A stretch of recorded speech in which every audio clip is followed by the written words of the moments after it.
Regra de vida. Padre Clarencio Gusson. Sétima reflexão. A segunda vertente perigosa do ser humano, que nos é revelada pela segunda tentação do Senhor, tem em comum com a terceira a fonte e o dinamismo malignos, o orgulho. Enquanto, porém, na segunda, o orgulho se manifesta na vaidade e no ódio, na terceira se mostra pela sede do poder e do prazer.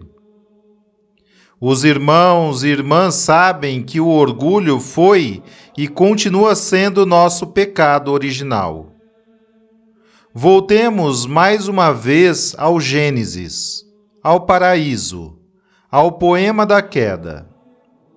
Dirigindo-se à mulher, a serpente, personificação dos cultos pagãos e do próprio demônio, diz: Noto que vocês comem de tudo aqui no jardim, mas não comem o fruto da árvore da sabedoria.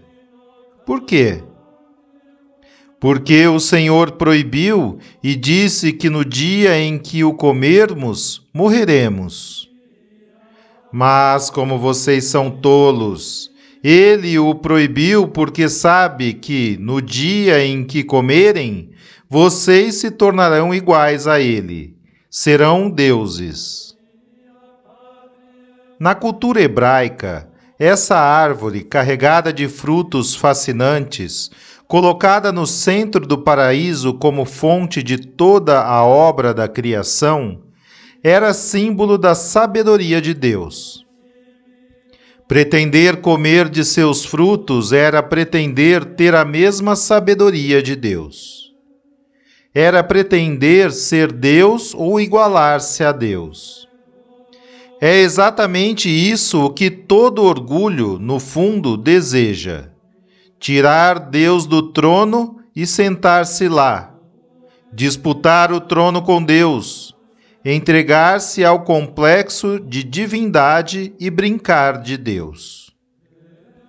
Um grande orgulhoso, Nietzsche, teve pelo menos a coragem de, ou foi bastante louco para, dizer: Meus irmãos, se existisse Deus, como eu suportaria não ser Deus?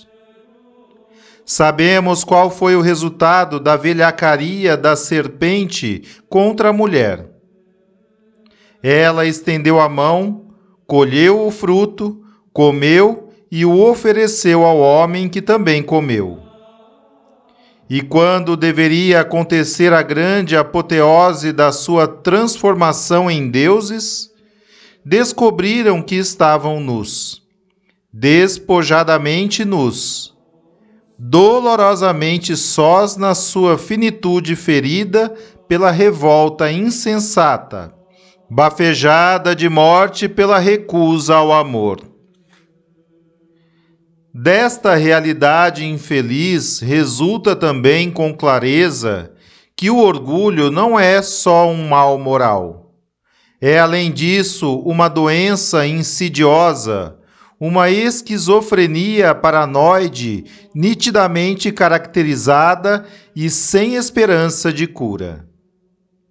No que se refere aos casais, quero lembrar que um dos preciosos dons perdidos pelo pecado das origens, pelo orgulho, foi a harmonia, o equilíbrio, a ordem e a consequente paz do ser humano.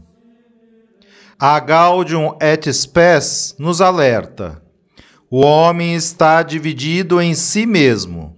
Por esta razão, toda a vida humana, individual e coletiva, apresenta-se como uma luta dramática entre o bem e o mal, entre a luz e as trevas.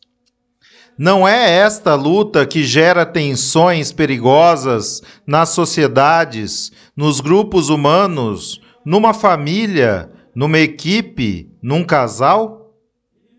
E os conflitos que aí explodem não são, no fundo, uma disputa pelo trono? A grande metamorfose prometida pela serpente à mulher e ao homem não aconteceu. Mas o bom Deus, em sua misericórdia, não retirou de nós aquela imagem e semelhança divina com que ele nos concebeu. Pelo contrário, restaurou-a pela encarnação de seu Filho, Jesus. O orgulho, porém, continua tentando roubá-la de nós. Por isso, sem dúvida, são tão numerosos aqueles que teimam em brincar de divindade, que tentam ser Deus, mesmo que o sejam de uma criatura só, a esposa, por exemplo, ou também o esposo. Um Deus caricato, mas descaradamente despótico.